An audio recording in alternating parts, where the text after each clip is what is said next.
महाभारत दुनिया का सबसे बड़ा महाकाव्य ग्रंथ है, जिसे भारत का सबसे ऐतिहासिक और दार्शनिक ग्रंथ माना जाता है। हिंदू धर्म में माना जाता है कि महाभारत में वर्णित घटनाएं सत्य और प्रमाणित है, लेकिन फिर भी बहुत से लोग इसे काल्पनिक मानते हैं। इसे धर्म और अधर्म के बीच हुआ सबसे बड़ा युद्ध माना जाता है, लेकिन महाभारत को लेकर हमेशा ही बहस होती रही है। आज के आधुनिक इतिहासकार इस पर विश्वास नहीं करते हैं, वहीं कुछ लोगों का यह अटूट विश्वास है कि महाभारत की घटनाएं वाकई में घटित हुई थी। ऐसे कई सबूत आज भी मौजूद हैं, जिससे ये पता चलता है कि श्री कृष्ण ने धरती पर जन्म लिया था और महाभारत असली है। आज हम आपको महाभारत काल के सबूतों के बारे में जानकारी देंगे। तो चलिए फिर जान लेते हैं महाभारत से जुड़े उन सबूतों को। नंबर 1, कुरुक्षेत्र की लाल मिट्टी। ये तो हम सभी जानते हैं कि महाभारत का युद्ध कुरुक्षेत्र में हुआ था, जो कि हरियाणा राज्य में स्थित है। कहते हैं उस समय भयंकर युद्ध में बहे खून की वजह से वहां की जमीन लाल हो गई थी। पुरातात्विक विशेषज्ञों ने भी माना है कि महाभारत की घटना सच थी। उस जगह पर तीरों और भालों को जमीन में गड़ा पाया गया है, जिनकी जांच में ये पता चला है कि यह 2800 ईसा पूर्व के हैं, जो कि लगभग महाभारत काल के समय के बने हुए हैं। नंबर 2, अर्जुन का चक्रव्यूह। आप महाभारत में अर्जुन के चक्रव्यूह के बारे में जानते होंगे, लेकिन आपको पता है इस चक्रव्यूह का जीता जागता सबूत आज भी मौजूद है। हिमाचल प्रदेश के हमीरपुर जिले के 16 सिन्हवी धार के नीचे बसा राजनौड़ गांव एक ऐतिहासिक स्थल के रूप में मशहूर है। यहाँ पर पांडव अज्ञातवास के दौरान रुके थे। इसी समय अर्जुन ने यहाँ पर चक्रव्यूह का ज्ञान प्राप्त करके उसे पत्थर पर बनाया था, जो आज भी यहाँ मौजूद है। इस चक्रव्यूह को ध्यान से देखने पर पता चलता है कि अंदर जाने का रास्ता तो साफ दिखाई देता है, लेकिन बाहर आने का रास्ता पता नहीं चलता। इस जगह को पीपलू किले के नाम से भी जाना जाता है। नंबर 3, ब्रह्मास्त्र और न्यूक्लियर हथियार। महाभारत में आपने ब्रह्मास्त्र नाम के भयंकर अस्त्र के बारे में सुना होगा। यह अस्त्र ब्रह्मा द्वारा धर्म और सत्य को बनाए रखने के लिए बनाया गया था, जो कि विनाशकारी परमाणु हथियार था, जिसको केवल दूसरा ब्रह्मास्त्र ही रोक सकता था। जो इसे चलाता है वही इसे वापस लाने की क्षमता भी रखता है। रामायण में भी लक्ष्मण ने मेघनाद पर ब्रह्मास्त्र से प्रहार करने का सोचा, तो भगवान श्रीराम ने ये कहकर रोक दिया कि अभी इसका प्रयोग करना सही नहीं है, क्योंकि इससे सारी लंका नष्ट हो जाएगी और कई बेकसूरों की जान चली जाएगी।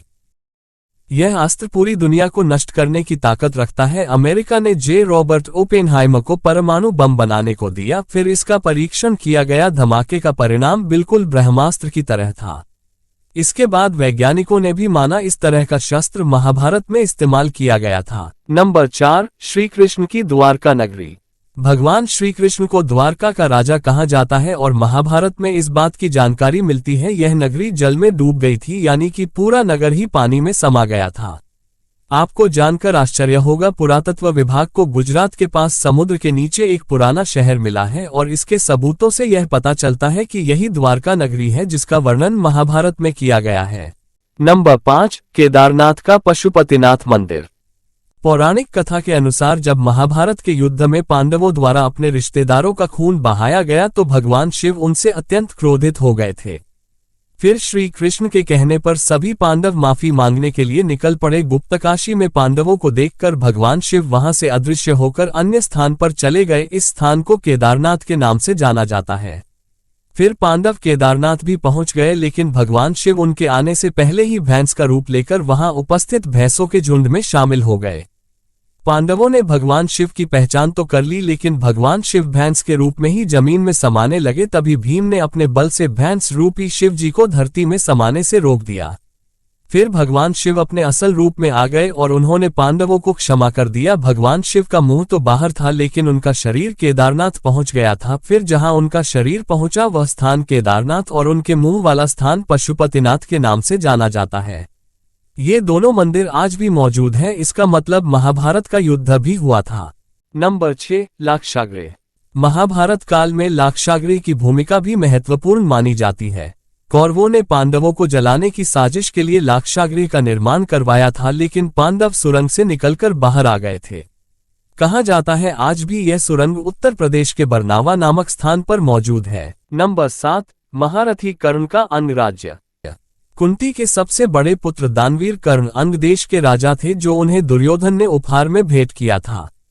आज अंग देश को उत्तर प्रदेश के गोंडा जिले के नाम से जाना जाता है। जरासंध द्वारा अपने राज्य के कुछ हिस्सों को कर्ण को देने की बात भी कही जाती है, जो आज बिहार के मुंगेर और भागलपुर जिले के नाम से जाना जाता है। इन राज्यों का स्थान वही है जहां कल था, इसे चाहकर भी बदला नहीं जा सकता। इस बात से ही आप इसकी सच्चाई का पता लगा सकते हैं।